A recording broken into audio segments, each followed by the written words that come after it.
కొంతమంది అంటారు failure is the part of success అని. అది కొంతవరకు 25 టైమ్స్ ఫెయిల్ అయ్యి 26 పాస్ అవుతా అనుకున్న భ్రమలో ఉండొద్దు. First time, second time, third time అవ్వాల్సిందే. అవ్వలేకపోతే you have to understand that నీ మైండ్ కి ఫెయిల్యూర్ అలవాటు అయిపోయింది, అది రియాక్ట్ అవ్వట్లేదు. Your in the danger zone. 4th class 5th class పిల్లలు ఏడుస్తుంటే వయసు వచ్చిన 22, 21 ఏళ్ళలో ఏడవడం తప్పు లేదు. ఫస్ట్ టైం CA ఫెయిల్ అయ్యాడు, ఏడుస్తాడు. 7th time 4th time fail అయ్యాడు, ఏడవడు. వాడి అలవాటు అయిపోయి ఉంటుంది. అది చాలా డేంజర్. ఫెయిల్యూర్ ఏముంది మామ, నార్మల్లే, పదమమ్మ సినిమాకి వెళ్దాం, పదమమ్మ రెస్టారెంట్కి వెళ్దాం అనుకుంటారు. అక్కడతో మీ జీవితం ఖతం. మనం చాలా మంది ఫెయిల్యూర్ అయిపోగానే మనం చాలా డిసప్పాయింట్ అయిపోయి డిప్రెస్ అయిపోతుంటాం. దాని తర్వాత రికవరీ ఎట్లా కావాలి, ఎలా ఉండకూడదు, ఎలా ఉండాలి అనే దానికి ఒక చిన్న స్టోరీ చెప్తాను మీకు. ఏనండి, మనము ఫస్ట్ టైం ఫెయిల్యూర్ వచ్చిందంటే ఏడుస్తాం. ఎస్పెషల్లీ ఇది CA స్టూడెంట్స్కి అప్లికబుల్ అవుతుంది. ఇంటర్లో ఫెయిల్ అయినా, ఫైనల్లో ఫెయిల్ అయినా, first time if you see failure. ఇప్పుడు మా అబ్బాయి కూడా డెరివేటివ్స్ ఎగ్జామ్ ఫెయిల్ అయ్యాడు, మా అల్లుడు కూడా రీసెర్చ్ జర్నలిస్ట్ ఫెయిల్ అయ్యాడు, ఇంకొక అల్లుడు డెరివేటివ్స్ ఫెయిల్ అయ్యాడు. వాళ్ళు లేట్ చేస్తున్నారు 2-3 అవర్స్. మరి 4th క్లాస్ 5th క్లాస్ పిల్లలే ఏడుస్తుంటే వయసు వచ్చిన 22, 21 ఏళ్ళలో ఏడవడం తప్పు లేదు. ఆ తర్వాత అనేది అది కంటిన్యూ అవ్వదు. అంటే ఫస్ట్ టైం CA ఫెయిల్ అయ్యాడు, ఏడుస్తాడు. 7th time 4th time fail అయినాడు, ఏడవడు. వాడి అలవాటు అయిపోయి ఉంటుంది. అది చాలా డేంజరు. అది ఎంత డేంజరో మీకు ఎగ్జాంపుల్ చెప్తాను. మీరు ఫస్ట్ టైం ఎవరైనా సిగరెట్ తాగుంటే మనకి లంగ్స్ దగ్గు వస్తుంది. లంగ్స్ చెప్తుంది అనమాట, ఏమని, నీకు ఇది ఒంటికి పడదు అని చెప్పి అది ఎయిర్ రూపంలో దగ్గులాగా బయటికి పంపించేస్తుంది. అలాగే రోజు తాగుతున్నాను సిగరెట్ ఏమవుతుంది, లంగ్స్ పట్టించుకోవడం మానేసి వీడికి ఇంట్రెస్ట్ లేదు లంగ్స్ కాపాడుకోవడానికి, నాకెందుకులే అని చెప్పి నీ బాడీ గివప్ చేసేస్తుంది. ఇప్పుడు ఒక కుక్క ఉంటుంది, మీ పెంపుడు కుక్క, ఎవరన్నా కొత్త వ్యక్తి వస్తే అరుస్తుంది.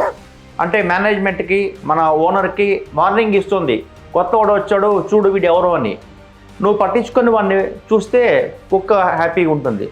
నువ్వే వదిలేస్తావు అనుకో, వాడు రోజు వస్తుంటాడు, కుక్క అరవడం మానేస్తుంది, వాడు ఇల్లంతా దోచుకొని పోతాడు. అలాగే నీ బ్రెయిన్కి కూడా ఎందుకు ఏడుపు వస్తుంది ఫస్ట్ టైం ఫెయిల్యూర్ అంటే, నీ బ్రెయిన్కి చెప్తోంది ఆ ఫెయిల్యూర్ అనేది నీ బాడీకి పడదు, నువ్వు మెజర్మెంట్స్ తీసుకో అని. కొంతమంది చూస్తుంటాం మనం, especially CA IPCC 7th attempt 8th attempt fail అయిన వాళ్ళు, లేదా ఫైనల్ 7th అటెంప్ట్లో ఫెయిల్ అయిన వాళ్ళు, ఫెయిల్యూర్ ఏముంది మామ, నార్మల్లే, పదమమ్మ సినిమాకి వెళ్దాం, పదమమ్మ రెస్టారెంట్కి వెళ్దాం అనుకుంటారు.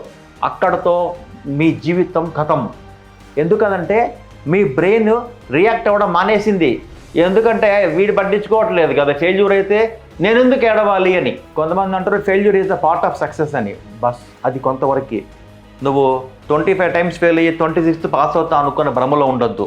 First time, second time, third time అవ్వాల్సిందే. అవ్వలేకపోతే you have to understand that నీ మైండ్కి ఫెయిల్యూర్ అలవాటు అయిపోయింది, అది రియాక్ట్ అవ్వట్లేదు. Your in the danger zone. Your in the stage 4 cancer for your lungs. అంత డేంజరస్లో ఉంటారు. సో ఫెయిల్యూర్ అనేది బ్రెయిన్కి అలవాటు చేయకండి. మరి ఏం చేయాలి సార్ అంటే, నేనేం చేసేవాడిని, నేను CA ఫౌండేషన్ ఫెయిల్ అయ్యాను ఒకసారి, IPCC కూడా ఫెయిల్ అయ్యాను 3 టైమ్స్, ఫైనల్ కూడా ఫెయిల్ అయ్యాను 3 టైమ్స్. బట్ ఫెయిల్యూర్ అనేది తప్పు కాదు, దాన్ని రిపీట్ చేయకుండా మనం ఎఫర్ట్స్ పెట్టాలి.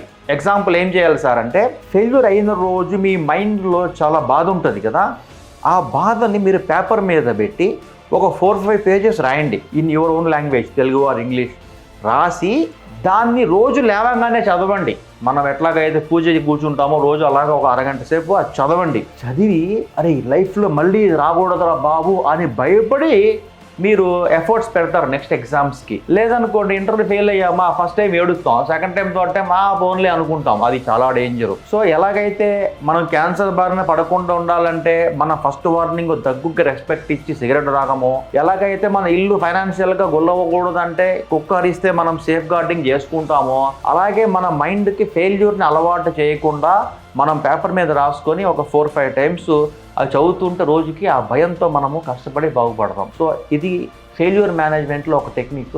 ఇది ఎవరన్నా సరే యూజ్ అవుతుంది. Please forward to your people and friends whom you are looking to grow in your life. Thank you very much.